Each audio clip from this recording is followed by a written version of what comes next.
Hello viewers, আশা করি আপনারা ভালো আছেন। তো আজকের ভিডিওর টপিক হচ্ছে কী করে আমরা চেঞ্জারের বিভিন্ন ধরনের সমস্যা সলভ করতে পারি। তবে চলুন শুরু করা যাক। এখন কথা হচ্ছে আমাদের চেঞ্জারের সমস্যা বলতে আমরা কী বুঝি। এখন চেঞ্জারের সমস্যা বলতে বোঝানো হচ্ছে যে আপনার চেঞ্জার বিভিন্ন ধরনের ফ্রি হুইলের সমস্যা যেগুলো সাধারণত হয়ে থাকে। যেমন ধরুন আপনার শিফটারে এক ধরনের গিয়ার উঠে আছে এবং আপনার চেঞ্জারে বা আপনার চেইন অন্য একটা গিয়ারে আটকে আছে। লাইক আপনার শিফটারে আপনি দিয়ে রাখছেন গিয়ার 5-এ এবং আপনার চেঞ্জারে উঠে আছে 4-এ অথবা 6-এ অথবা অন্য কোনো গিয়ারে, অথবা আপনি শিফটারে দিয়েছেন 1-এ কিন্তু আপনার 1-এ না উঠে 2-এতে রেখে গেছে অথবা 3-তে রেখে গেছে। এই ধরনের বিভিন্ন ধরনের সমস্যা কী করে আমরা সলভ করতে পারি সেটা আমি আপনাদের আজকে দেখাবো। সো এটার জন্য আপনাদের যে টুলসটা লাগবে সেটা হচ্ছে তেমন কিছুই লাগবে না, জাস্ট একটা প্লাস লাগবে, যেটার মাধ্যমে অথবা আপনারা যে কোনো ধরনের রেঞ্জ ইউজ করতে পারেন যদি এই সাইজে থাকে। মূলত আপনাদের যা করতে হবে তা হচ্ছে এই যে নাটটা দেখতে পাচ্ছেন, এই নাটটা আপনাকে টাইট অথবা লুজ করার জন্য যে কোনো একটা টুলসের দরকার হবে। সেটা হইতে পারে একটা রেঞ্জ, একটা প্লাস অথবা যে কোনো ধরনের টুলস যেটা এই নাটটার সাইজ আকারে বসবে। সো আমি এই ক্ষেত্রে যেটা ইউজ করছি সেটা হচ্ছে একটা রেঞ্জ। এই রেঞ্জটা আসলে দেখতে তেমন একটা কিছু না হলেও যাই হোক, এটাকে আমি ওই নাটের সাইজে করে নিয়েছি। সো এটা দিয়ে আমি মূলত সাইকেলটাকে ওই নাটটাকে লুজ অথবা রাইট দিতে পারবো। তো এখন আমি যেহেতু প্রিভিয়াস ভিডিওতে আপনারা যেহেতু বুঝিয়ে দিয়েছি যে একটা চেঞ্জার কী করে কাজ করে, সেহেতু আপনারা অনেকেই বুঝে গেছেন যে এটা আমরা কী করতে চলেছি। তাই চলুন দেখিয়ে দিই। ওকে ভিউয়ার্স, সো আমি এবার সাইকেলটাকে উল্টো করে নিয়েছি। এটা যে আপনাদের করাই লাগবে এমন কোনো কথা নেই, বাট আমি আসলে ভিডিওটা আপনাদের সহজে বোঝানোর সুবিধার্থে এই কাজটা করেছি। তো এবার আপনাদের বুঝিয়ে দিই যে আপনারা জানেন যে চেঞ্জারটা আসলে গিয়ার চেঞ্জ করে কি করে। আগের ভিডিওটা এক্সপ্লেন করেছিলাম যে এই যে তারটা আছে, আপনার শিফটার যখন গিয়ার বাড়ানো শুরু করেন আপনি, অর্থাৎ 1, 2, 3 এভাবে নিউমেরিক্যালি ইনক্রিজ করা শুরু করেন, তখন এই তারটা আপনার গিয়ারকে ছেড়ে দিতে থাকে, অর্থাৎ লুজ দিতে থাকে, যার ফলে এটা নর্মালি এদিকে নেমে আসে, অর্থাৎ নিচের দিকে নেমে আসে।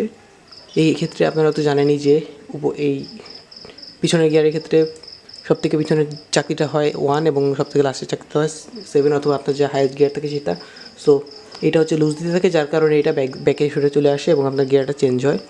আবার যখন আপনি গিয়ার লোয়ের দিকে নিয়ে যান অথবা যা লাইক 1-2তে নিয়ে যান, তখন এটা এই জিনিসটাকে পুল করার কারণে এটা এইভাবে সামনের দিকে সরে যায় এবং গিয়ারটা সামনে উপরে উঠে দেওয়া যায়, যেটা অধিকাংশ ক্ষেত্রে হয় না। কারণ হচ্ছে আপনার এই তারটা যখন অ্যাডজাস্টমেন্ট ফুল থাকে, অর্থাৎ এই তারটা যখন দেখা গেল এক অনুযায়ী পুল করা আছে, সেক্ষেত্রে যদি আপনি গিয়ারটা 2-এ বসিয়ে এটা ফিক্সড করে দেন, তখন আপনার 1 হয়ে যাবে 2 এবং তখন 1-এ আর ওঠার সম্ভাবনা নেই। আশা করি আপনারা বুঝতে পারছেন ঠিকভাবে। না বুঝতে পারলে খুব শীঘ্রই বুঝে যাবেন। সো এখন চলুন ঠিক করা যাক। এখন আপনাদের দেখাই আমি কাছ থেকে। ওকে ভিউয়ার্স, তো আপনাদের আমি এখন দেখিয়ে দিই যে আমার গিয়ারটা আসলে এখন আছে মূলত 4-এ, কিন্তু আপনারা দেখতে পাচ্ছেন যে আমার চেইনটা আসছে হচ্ছে 5 নম্বর চাকরির ওপরে। এখন চলুন এটা আমরা ঠিক করার চেষ্টা করি। সো প্রথমত আপনাকে যা করতে হবে তা হচ্ছে আপনাকে এই যে নাটটা আছে এটা লুজ দিতে হবে। সো এটাকে আমি একটু লুজ দেওয়ার চেষ্টা করি।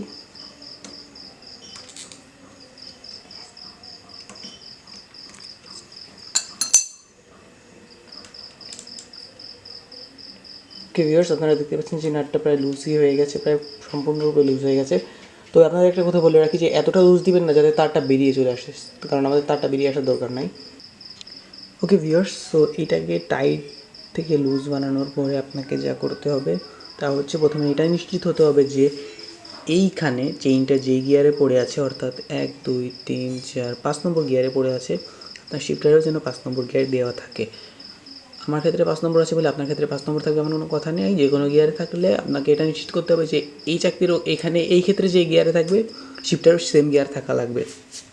এটা যদি আপনি শিওর হয়ে যান যে আপনার এইখানে 5 গিয়ার আছে, শিফটারও 5 গিয়ার আছে, তারপর আপনাকে যা করতে হবে তা হচ্ছে এই জিনিসটাকে ধরে সামনের দিকে একটু ঠেলা দিতে হবে, অথবা যদি আপনার বেশি সামনের দিকে থাকে তাহলে একটু পিছনের দিকে নিয়ে মূলত যা করতে হবে তা হচ্ছে এই চাকরিটার সাথে অ্যাডজাস্ট করতে হবে। এই চাকরিটা এবং এই চাকতিটা, এই দুইটা যেন সমানে থাকে একেবারে, এটা আপনাদের খেয়াল রাখতে হবে। আপনারা এখন দেখতে পাচ্ছেন যে আমার এই দুইটা চাকতি বর্তমানে মোটামুটি সমানে আছে। সো এবার আপনাকে যা করতে হবে তা হলো সমানে থাকার পর সামান্য একটু সামনের দিকে চাপ দিবেন। আপনি দেখতে পাচ্ছেন সামান্য একটু, এটা হচ্ছে সমান, এবার আমি সামান্য একটু সামনের দিকে চাপ দিয়েছি। সামান্য একটু সামনের দিকে চাপ দেওয়ার উদ্দেশ্য হচ্ছে যখন আপনি টাইট দিতে যাবেন তখন এটা সামান্য একটু এদিকে সরে আসতে পারে। সো আপনি এটাকে যখন সোজা অবস্থায় নিয়ে আসবেন তখন এটাকে আপনি সামান্য একটু সামনের দিকে চাপ দিয়ে দিবেন, অর্থাৎ ডান সাইডে চাপ দিয়ে দিবেন, যার ফলে আপনি যখন এটা টাইট দিবেন তখন এটা আবার সরে না আসে। সো এটা যখন আপনি এভাবে চাপ দিবেন তারপরে আপনাকে যেটা করতে হবে হচ্ছে এক হাত দিয়ে এটাকে শক্তভাবে ধরে রাখতে হবে এবং তারপর এই যে তারটা আছে এটাকে শক্ত করে টান দিতে হবে। এই তারটাকে যত জোরে পারেন আপনি টান দিবেন, কিন্তু এই ক্ষেত্রে খেয়াল রাখতে হবে যেন এইটার কোনো মুভমেন্ট না হয়। সো এটার কোনো মুভমেন্ট না করে এবং সামনের তারটা টান দিয়ে আপনাকে এটাকে প্রপারলি অ্যাডজাস্ট করে রাখতে হবে এভাবে। এই ক্ষেত্রে আপনার উচিত হচ্ছে সর্বপ্রথমে দুইজনের সাহায্য নেওয়া, কিন্তু আমি আসলে নিজেই করছি জাস্ট আপনাদের দেখানোর জন্য, প্রপারলি না হলেও। সো এটাকে ঠিকভাবে ধরার পর আপনারা দেখতে পাচ্ছেন যে এটা প্রপারলি অ্যাডজাস্ট করার পর এটা তারটাকেও জোরে টেনে শক্ত করে টেনে ধরার পর আমি এই নাটটাকে আপনাদের টাইট দিয়ে দিতে হবে। সো আমি এই নাটটাকে টাইট দিয়ে দিই।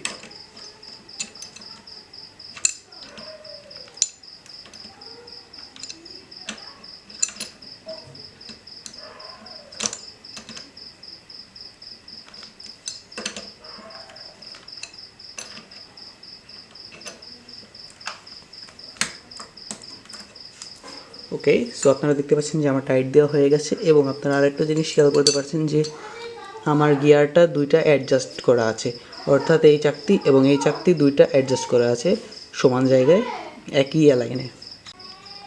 সো এবার আপনারা দেখতে পাচ্ছেন যে এটাকে টাইট দেওয়ার পর এই চাকতিটা এবং এই চাকতিটা সমান লাইনে চলে এসেছে এবং এক্ষেত্রে আমাদের ধরে রাখা লাগছে না। সো আপনারা হয়তো অনুমান করতে পারছেন যে আপনাদের গিয়ারটা ঠিক হয়ে গেছে। যদি না হয়, ইনকেস যদি না হয়, সো প্রথমত আপনাদের শিওর হওয়ার জন্য যা করতে হবে তা হচ্ছে একটু প্যাডেল করে দেখা। এটা হচ্ছে best way to know that গিয়ারটা ঠিক আছে। সো আমি প্যাডেল করে দেখি।